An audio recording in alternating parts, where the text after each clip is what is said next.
ইলিশ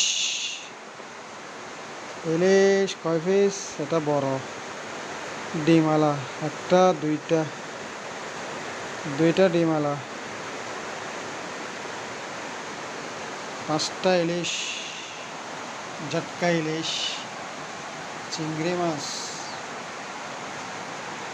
mixer মাছ, হাঁসা, চান্দা,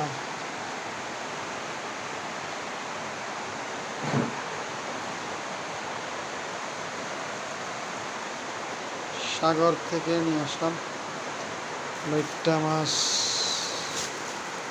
1.5 KG, 2 KG 1.5 KG হবে।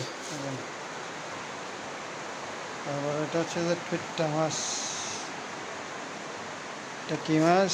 টুইট্টা মাছ লম্বা।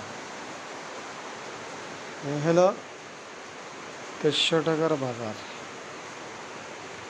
তাজা তাজা মাছ 2300। চিংড়ি মাছ এগুলো পাইছি, থালি ভর্তি মাছ।